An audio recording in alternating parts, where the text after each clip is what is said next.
I stood alone on the freezing New York subway platform, heart pounding as the last train's tail lights disappeared into the tunnel. Stranded at midnight with a dead phone and no way home, I felt utterly exposed, until a stranger in the shadows stepped forward, his voice cutting through the chill. "You can't stay here, come with me." Little did I know this off-duty cop would unravel my guarded heart, forcing me to confront betrayal, hidden truths, and a love I never thought I'd deserve. The Grand Central subway platform was a cavern of echoes, the last train screech fading into the black tunnel like a door slamming shut. I, Alex, 35, a graphic designer battered by endless client revisions, stood rooted, my messenger bag heavy with exhaustion. My phone flickered dead at 1%, no rideshare app to bridge the gap to Brooklyn. The cold sliced through my jacket, sharper than the memory of my father's voice at 20. "You're no son of mine if you choose this life." Stranded, that old isolation clawed back, raw and familiar. The platform was desolate, fluorescent lights buzzing like a jury's judgment. I cursed, the sound bouncing off tiled walls. Sleep on a bench, risk a Fleabag motel, panic tightened my throat. Then I saw him, Jordan, though I didn't know it yet. Leaning against a pillar, broad-shouldered, maybe 38, his steady gaze cut through the chill. His jacket and boots hinted at authority, not menace. My gut screamed cop, and I tensed. Cops had always meant trouble, their stares heavy with the weight of my secret. I'm gay, always hiding, always bracing for rejection. "Night," his voice was low, warm, no judgment. I bristled, defensive. "Missed the last train." He nodded, eyes catching my trembling hands. "No backup, you're shaking. This place isn't safe at night." His concern felt too real, disarming my walls built from years of taunts. Faggot hissed in high school halls, my mother's silence when I came out. "Why help me?" I snapped, clutching my bag. He flashed an NYPD badge briefly. "Jordan, off duty. Seen too many nights like this end in trouble." "My place is 10 minutes away. Warm bed, coffee, no strings." My mind raced, trust a cop, a stranger. Memories of my family's rejection burned, my sister's sneer at my first boyfriend, "You're embarrassing us." But the cold was merciless, and his eyes held no deceit. I nodded, heart pounding, and followed him into Manhattan's quiet streets. Street lamps cast long shadows, and Jordan walked close, not invasive, but protective. My shoulders eased, though I braced for a catch. At his modest apartment, warmth hit like a wave. He brewed coffee, movements calm, and we talked, my burnout, his patrol shifts. Then vulnerability slipped out. "I'm gay," he said softly. "Job's tough," precinct whispers, dates bolt when they see the badge. My breath caught, he'd named my truth. "Same," I confessed. "Family disowned me at 20, said I shamed them." In that shared pain, something sparked, fragile but real. Coffee steamed between us, the apartment a shield against the storm outside. Jordan leaned forward, eyes searching. "Ever feel like you're fighting just to exist?" I nodded, my past spilling out. My ex, Ryan, had cheated after 2 years, outing me to friends with a cruel laugh, too clingy, too gay. The betrayal stung, public humiliation after I'd bared my soul. Before him there was Chris, a college crush, straight and unattainable. I'd poured my heart out at 22, only to face his awkward retreat, leaving me to question my worth. Unrequited love, always. Jordan's voice grew heavy, precinct's a battlefield. A mentor, Paul, turned on me after I came out, spread rumors, got me sidelined from promotions. Family, they accept me but never ask about my life. His honesty mirrored my own wounds. My father's letter after I came out, "You're a disappointment." My mother's refusal to meet my eyes at family dinners. The storm raged, power cutting out, plunging us into darkness. In the shadows, our hands brushed, accidental, then lingering. My pulse raced. Was this pity or something more? "You're not alone tonight," Jordan whispered. The words landed like a lifeline. Fear of rejection, of being too much, clashed with longing. I leaned in, our lips meeting hesitantly, soft, uncertain. No cinematic passion, just raw connection, a promise of being seen. We pulled back, breaths mingling. "Was that okay?" he asked, voice low. I nodded, relief flooding me. More than okay. We talked into the night, my sketches, his hikes, small joys that kept us afloat. Exhaustion hit, I leaned against him, his arm draping over me protectively. Sleep came, hands intertwined, trust fragile but growing. Morning brought eggs and toast, Jordan barefoot, teasing me as train guy. Over coffee he asked, "See me again?" Ryan's betrayal, my family's rejection screamed caution, but his eyes held truth. "Yeah," I said, trembling, "let's try."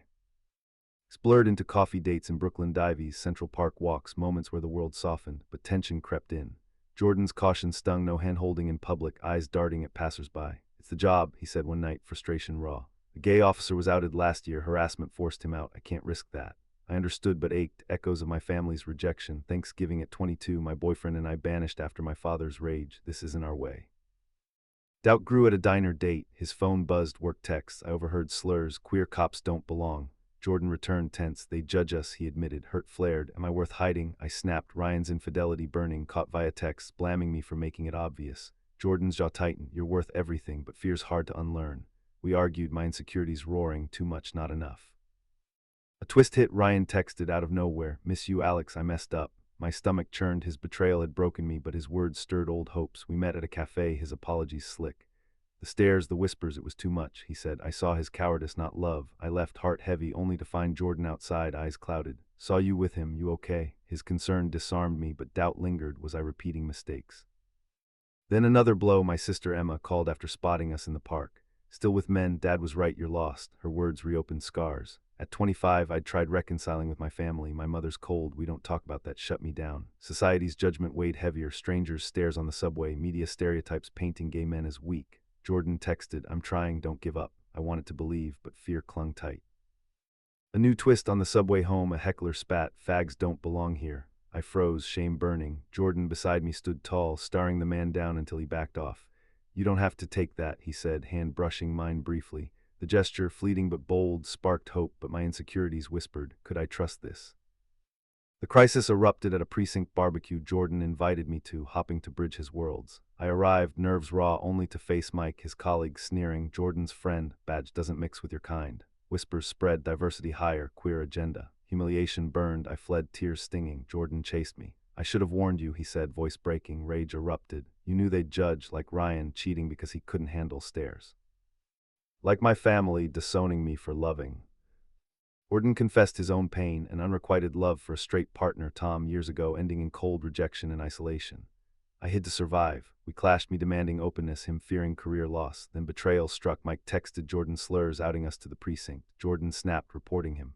No more hiding, he vowed, risking his career. Another blow. My father emailed, disowning me again after Emma's report. You're dead to us. Heartbroken, I nearly ended things. Then Ryan appeared at my apartment, begging forgiveness. I love you, Alex. His eyes betrayed fear, not love. I sent him away, his betrayal powerless. But the real twist came at a family reunion I attended, hopping for closure. My father confronted me, you're a sin. Emma smirked, siding with him. I stood tall, voice steady. I'm done hiding. Walking away, I felt lighter. Their rejection no longer defined me. Jordan showed up that night raw, Mike suspended, facing discipline. I choose you. We embraced, tears mixing. Therapy began for me, unraveling years of shame, labels like too emotional or unnatural, losing power. Jordan joined a session, admitting his own fears. I'm scared of losing my job, but more scared of losing you. In that vulnerability, we found strength. The weeks following Mike's suspension were a strange mix of relief and uncertainty. Jordan's precinct buzzed with gossip. Some officers whispered support. Others made their disapproval clear through cold shoulders and awkward silences. Captain Rodriguez called Jordan into his office on a Tuesday morning that felt heavy with consequence.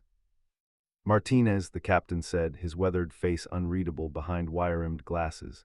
This situation with Mike has created complications. Internal Affairs wants to investigate the whole mess. Jordan sat straight, jaw set. I stand by my complaint, sir. What he said, what he did, it was harassment, plain and simple. I'm not questioning your decision, Rodriguez replied, surprising Jordan.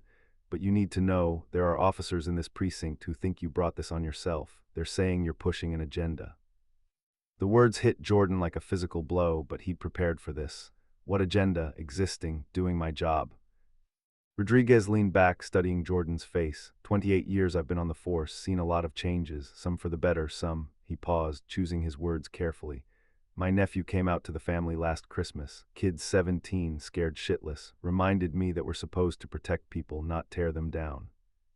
Jordan felt something shift in his chest, hope, tentative but real. Mike crossed a line, Rodriguez continued, but this is going to get messy before it gets better. Are you prepared for that? Yes, sir, Jordan answered without hesitation. I'm done being afraid. Meanwhile, I was navigating my own battlefield. My therapy sessions with Dr. Sarah Chen had become a lifeline, each appointment peeling back another layer of internalized shame. The small office in Chelsea, with its soft lighting and plants that somehow thrived despite the city's harsh environment, felt like a sanctuary. Tell me about your relationship with Jordan, Dr. Chen said during our third session, her voice gentle but probing. I struggled for words. He's the first person who makes me feel like being gay isn't something to apologize for. But I keep waiting for the other shoe to drop, for him to decide I'm too much work, too damaged. Dr. Chen nodded knowingly. Alex, you've spent 15 years believing you're fundamentally flawed. That programming doesn't disappear overnight. She was right, the voices in my head, my father's disgust, Ryan's casual cruelty, society's whispered judgments, they were louder than Jordan's reassurances, louder than the evidence of his care. But slowly, session by session, I began to hear my own voice underneath all the noise. The breakthrough came during a joint therapy session Jordan and I attended together. Dr. Chen had suggested it after I'd mentioned our ongoing struggles with public affection and Jordan's workplace stress. "Jordan, when Alex reaches for your hand in public, what goes through your mind?" she asked. Jordan shifted uncomfortably. Fear, immediate, gut-level fear. What if someone from the precinct sees? What if it gets back to the wrong people? And Alex, when Jordan pulls away or hesitates. I feel like he's ashamed of me, like I'm something dirty he has to hide. The words came out harsher than I'd intended, and Jordan flinched. "I'm not ashamed," Jordan said quickly. "I'm terrified, but not ashamed." "Fear and shame often look the same from the outside," Dr. Chen observed. "Jordan, your fear is understandable given your circumstances. Alex, your interpretation is understandable given your history, but you're both making assumptions about each other's feelings." She asked us to try an exercise, to look at each other and say what we actually saw, not what we feared or assumed. It felt ridiculous at first, sitting in those therapy chairs, forcing myself to really look at Jordan. "I see someone who took a stranger home on the coldest night of winter," I said finally. "Someone who stood up to a bully on the subway. Someone who reported harassment even though it could hurt his career." Jordan's eyes softened. "I see someone who keeps showing up even when it's scary. Someone who makes art out of pain. Someone who's braver than he knows." It wasn't magic, we didn't walk out of that session completely healed. But something had shifted, a foundation laid for the work of actually trusting each other. 3 weeks later, Jordan faced his first real test. He was partnered with Detective Maria Santos for a domestic violence call in Queens, a situation that required sensitivity and trust. Maria, a 15-year veteran with a reputation for being tough but fair, had been notably quiet since the Mike incident became precinct gossip. They rode in the patrol car through Queens traffic, the silence stretching uncomfortably between them. Finally, Maria spoke. "My daughter's gay," she said abruptly, eyes fixed on the road ahead. Jordan nearly choked on his coffee. "What?" "Isabella, 22, studying marine biology at NYU, came out to us when she was 18. My husband didn't take it well at first." Maria's voice was matter of fact, but Jordan could hear the underlying emotion. "Said a lot of stupid things, hurt her badly." Jordan didn't know how to respond, so he waited. "The thing is," Maria continued, "I've watched my daughter navigate a world that doesn't always want her to exist. Makes you see things differently when it's your kid on the line." They pulled up to the domestic violence call, a cramped apartment in Elmhurst where a woman named Carmen sat on her couch with a split lip and haunted eyes. Her boyfriend had left after punching her during an argument about money. It was a familiar story, one Jordan and Maria had responded to countless times in different variations. But this time something was different. As they took Carmen's statement, Jordan noticed Maria's approach. She was gentler than usual, more patient with Carmen's tears and hesitations. When Carmen mentioned that she was afraid to leave because she had nowhere to go, Maria spent extra time connecting her with resources, making calls that weren't strictly required. Later, back in the car, Maria explained. After Isabella came out, she went through a rough patch, depression, anxiety, started seeing this therapist, Dr. Yamamoto, really helped her. She glanced at Jordan. "Point is, everybody needs someone in their corner. Everybody deserves to feel safe."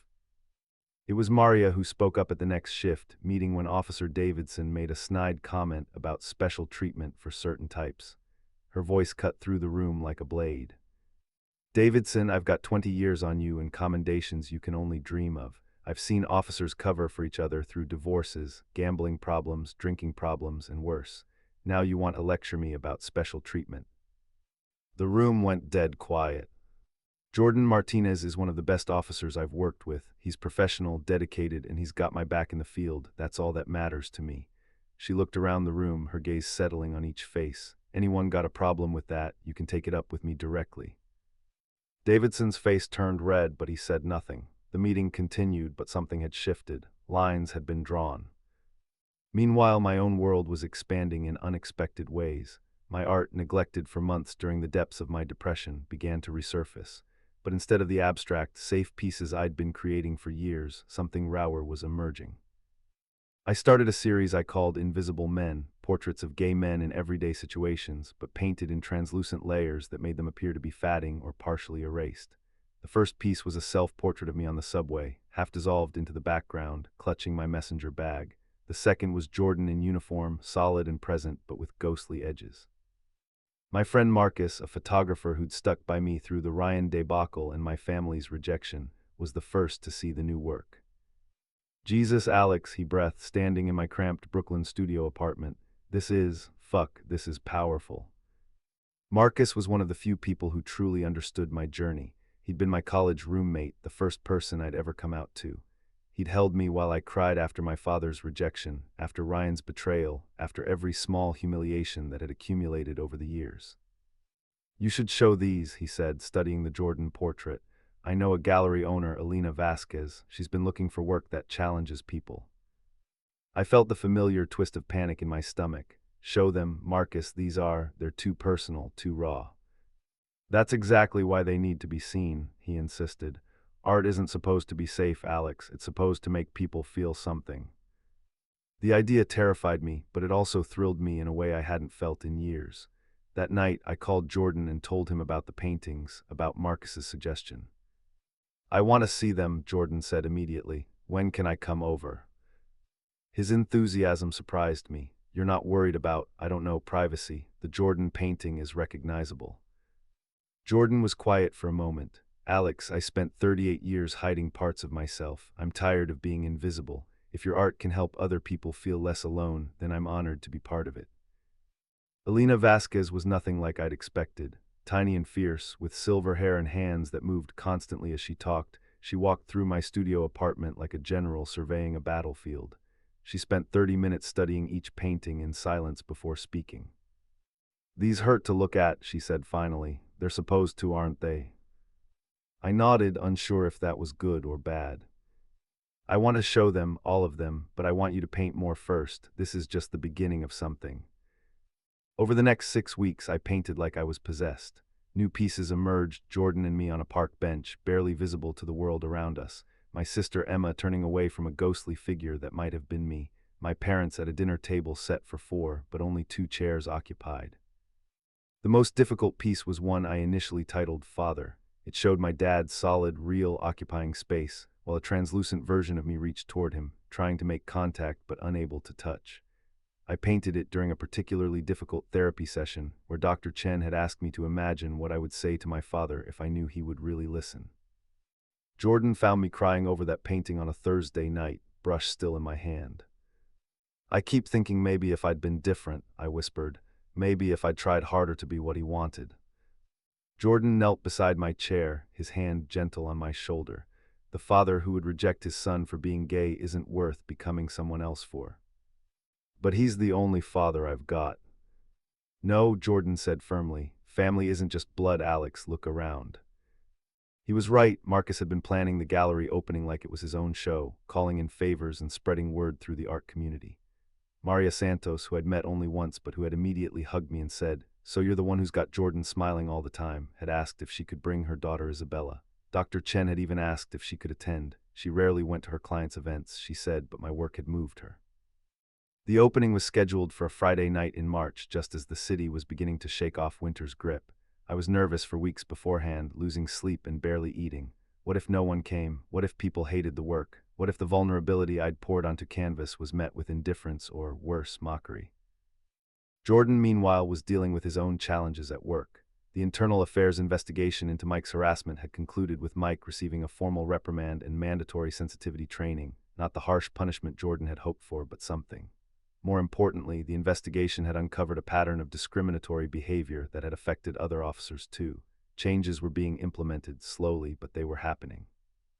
The old guard doesn't like it, Jordan told me one evening as we walked through Prospect Park, but there are more allies than I expected. Younger officers mostly, but some veterans too. People are tired of the toxic shit.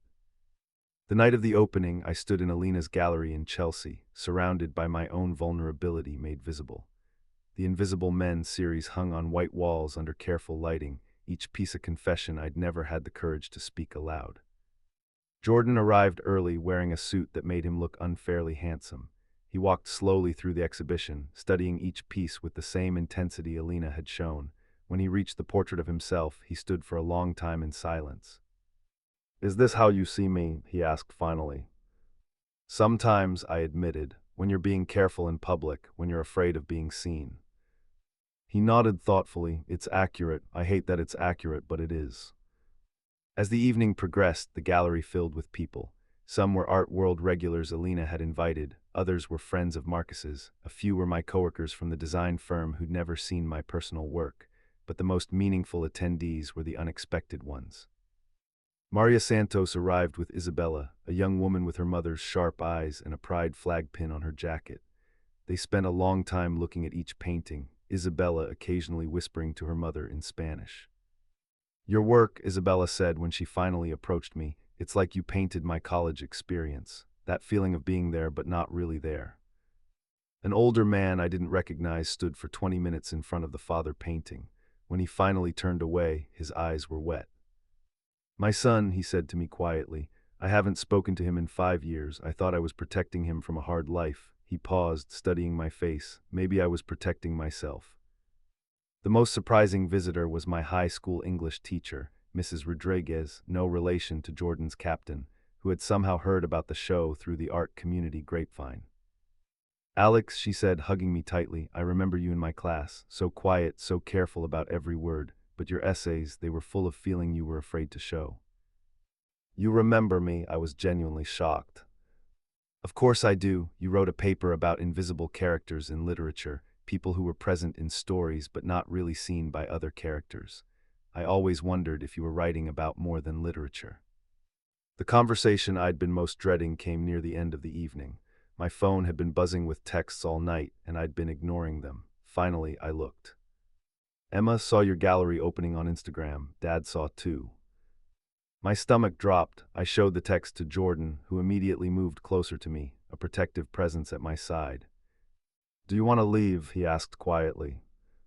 Before I could answer, my phone rang, Emma's name on the screen. Jordan squeezed my hand as I answered. "Alex," Emma's voice was small, younger sounding than I remembered. "I'm outside. Can I come in?" I found her on the sidewalk, looking nervous and cold in a too thin jacket.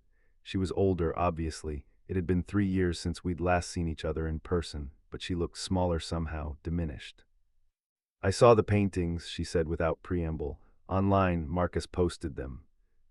"What do you want, Emma?"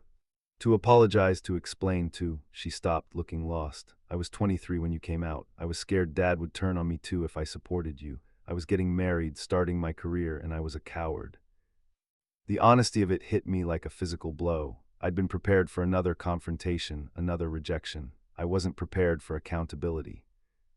"I'm still a coward mostly," she continued, "but I have a daughter now, Sophie's 3, and I keep thinking about what I'd do if someone treated her the way we treated you, if Dad disowned her for something as basic as who she loves."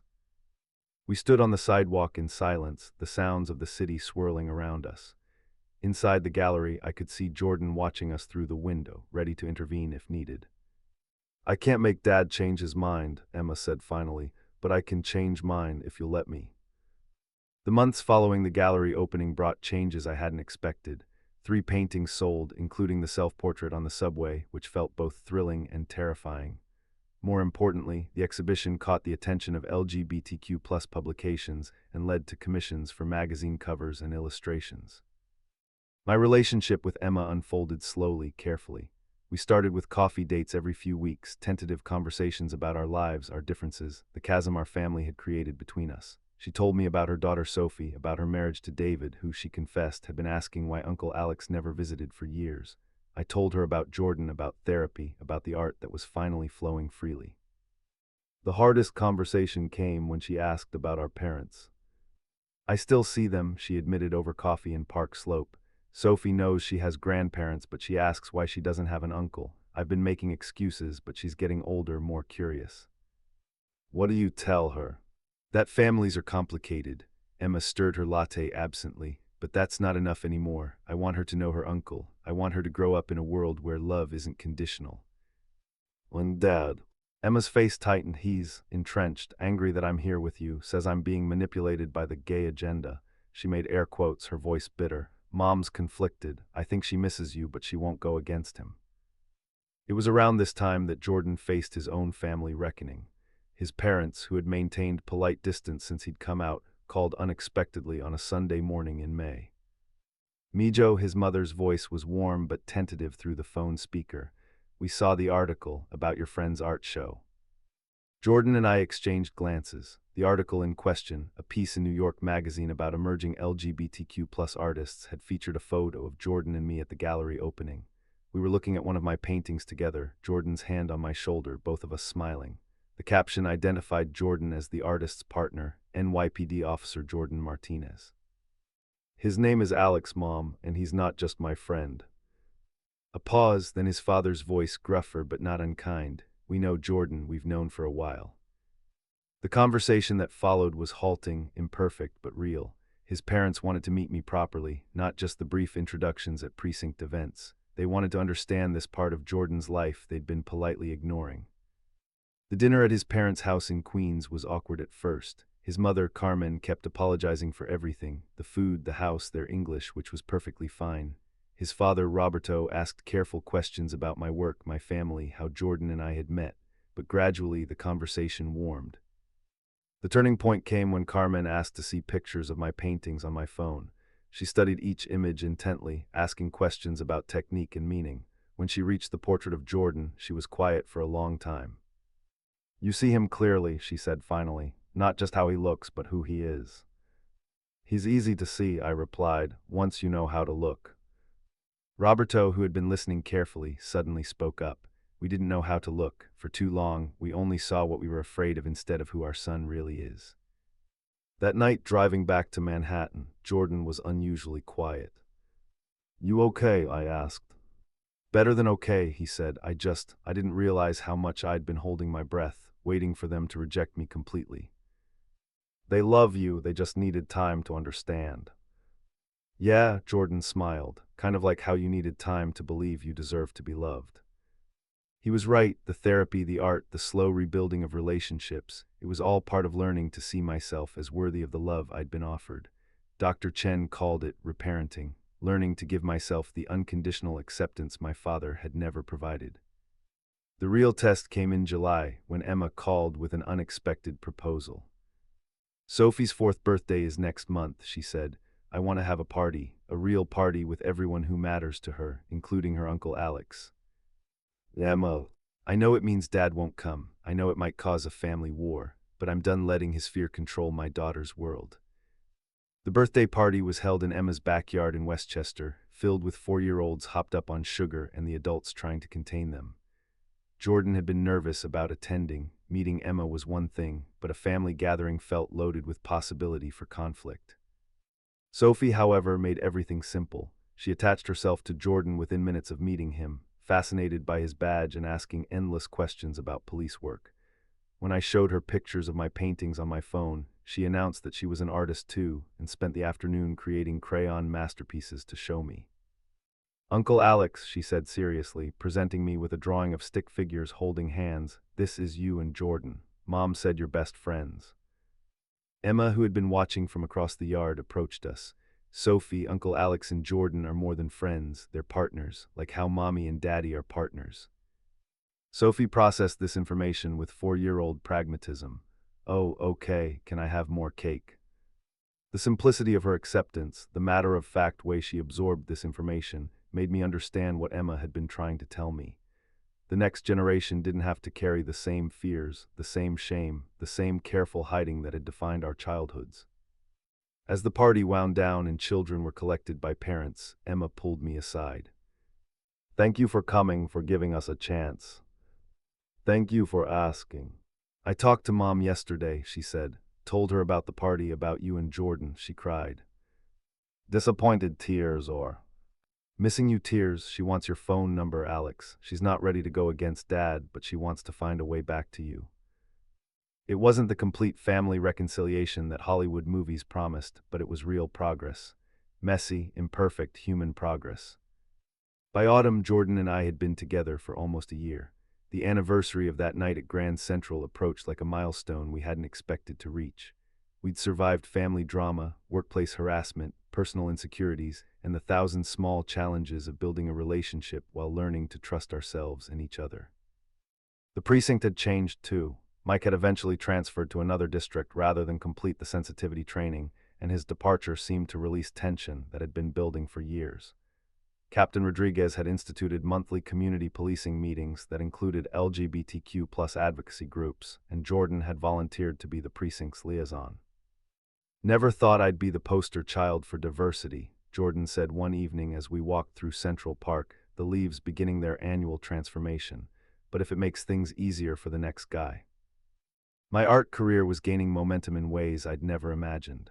A gallery in Los Angeles wanted to show the Invisible Men series, and a publisher had approached me about creating illustrations for a book of essays by LGBTQ plus writers.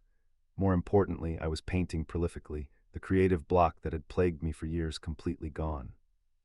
But the piece I was most proud of was one that would never be shown in a gallery. It was a portrait of Jordan and me, fully visible, fully present, painted in solid, vibrant colors. No translucent edges, no fading into backgrounds. We were simply there, taking up space, existing without apology. The anniversary itself fell on a Thursday. Jordan had arranged to take the evening off, and I'd cleared my schedule at the design firm.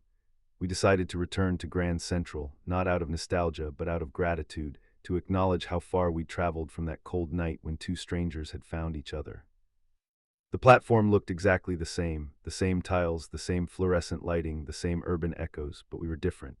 Jordan's hand found mine easily, no hesitation, no looking around to see who might be watching. I squeezed back, feeling the solid warmth of his palm against mine. "Hard to believe it's only been a year," I said, watching the late commuters hurrying past us toward their trains. "Feels like longer and shorter at the same time," Jordan replied, "like we've lived 3 lifetimes since then." He was right. The scared, isolated men who had met on this platform barely resembled who we'd become. We'd learned to fight for each other, to trust each other, to build something real in a world that hadn't always made space for us. As we stood there, I noticed a young man, maybe 25, sitting alone on one of the benches. He looked lost, checking his phone repeatedly, the same expression of mounting panic I remembered wearing that night. His clothes were too thin for the October chill, and he kept glancing around with the hypervigilance of someone who had learned not to trust his environment. Jordan had noticed him too. "Reminds me of someone," he said quietly. Without discussing it, we approached the young man. He looked up warily as we got closer, his body language screaming caution. "Hey," Jordan said gently, "you okay? Waiting for someone." The young man, barely more than a kid, really shook his head. "Missed my train, phone's dying, my roommates," he trailed off, then seemed to make a decision. "My roommates kicked me out, found out I'm gay, and decided they didn't want to live with a pervert." The familiar story hit me like a physical blow. How many times had this scene played out? How many young people were stranded, not just geographically but emotionally, cast out by families and friends who were supposed to protect them? "What's your name?" I asked, sitting down beside him on the bench. "Tyler," he said cautiously. "Tyler, I'm Alex, this is Jordan. We've both been where you are right now." Jordan sat down on Tyler's other side, his presence calm and reassuring. "The train to where? Maybe we can help figure out your next move."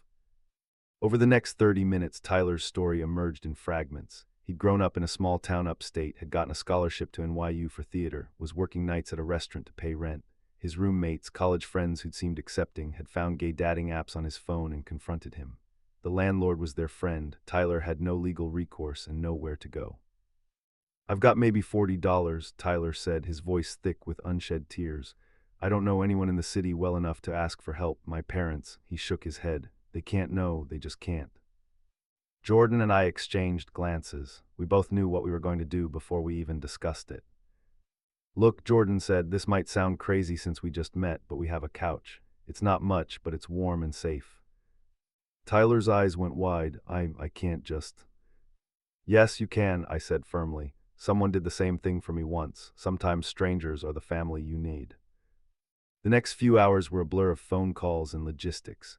Jordan contacted a friend who worked in housing advocacy to understand Tyler's legal options. I reached out to Marcus, who knew theater people and might have leads on temporary housing. We picked up Tyler's belongings from his old apartment while his ex-roommates were out, avoiding confrontation but reclaiming his life. By midnight, Tyler was settled on our couch with blankets and a cup of tea. looking overwhelmed but no longer desperate. The transformation reminded me of my own first night in Jordan's apartment, the gradual relaxation of shoulders that had been carrying too much weight. "Why are you helping me?" Tyler asked as we said goodnight. "You don't even know me." "Because someone helped me when I needed it," I said, "and because the world is hard enough without facing it alone."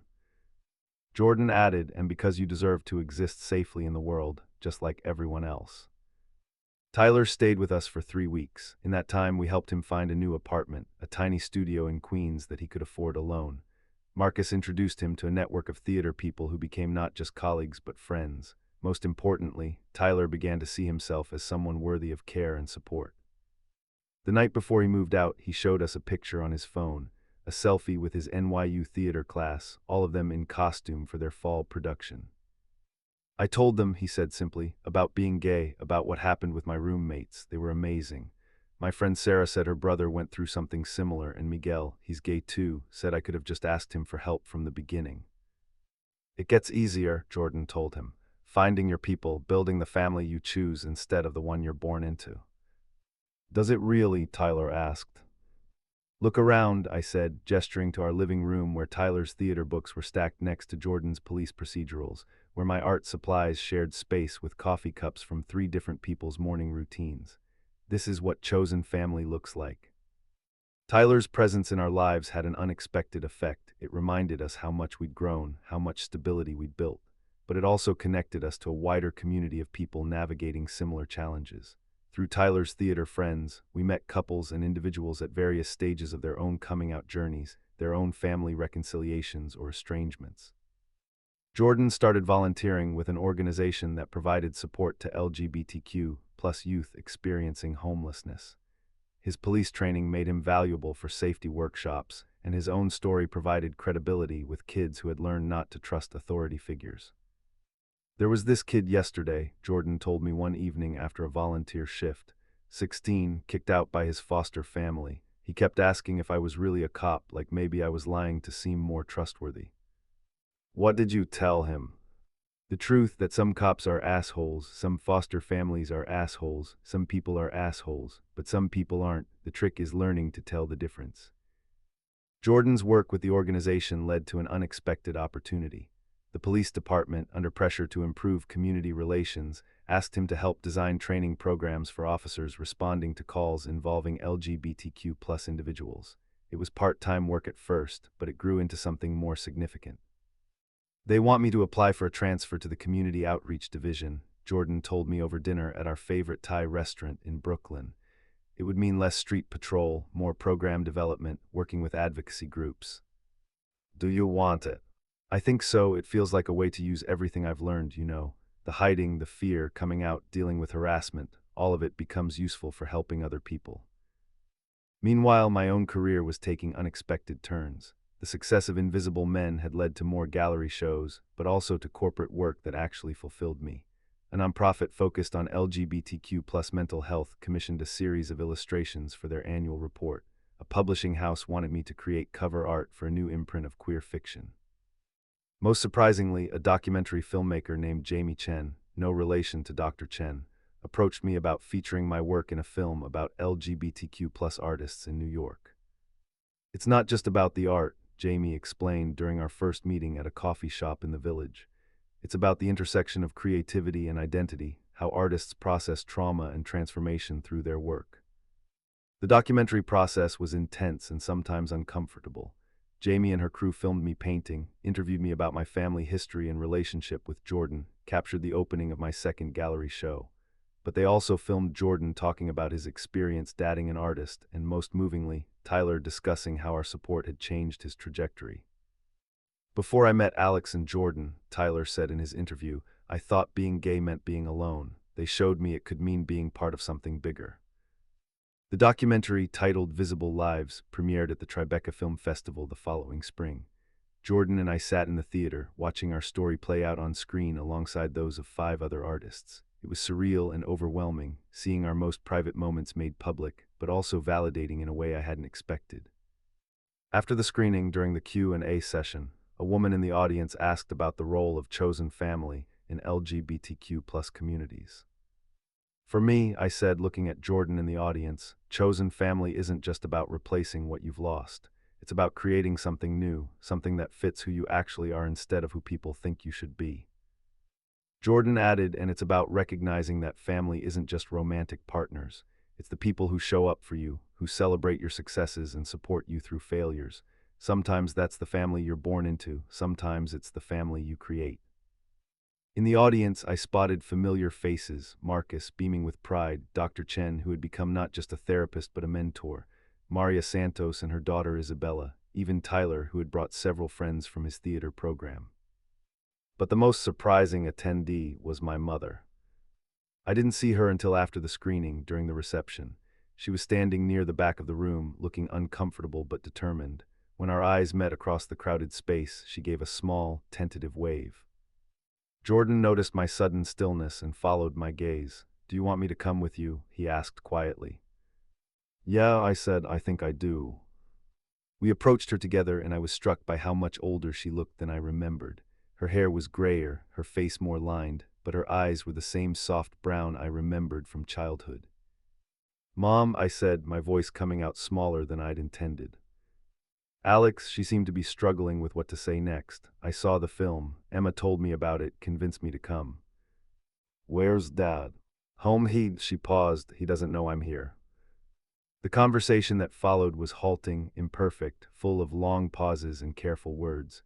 She couldn't undo 15 years of absence, couldn't erase the pain of being cut off from her son during some of the most difficult years of his life, but she was trying. "I don't understand everything," she said finally. "I don't understand how I let fear make me choose your father's anger over my son's happiness, but I want to try, if you'll let me." Jordan, who had been listening quietly, spoke up. "Mrs. Rivera, Alex talks about you sometimes. Good memories from when he was younger. He's missed you." My mother's eyes filled with tears. "I've missed him too, more than I knew how to admit." It wasn't a complete reconciliation. That would take time, if it happened at all. But it was a beginning, a crack in the wall that had separated us for so long.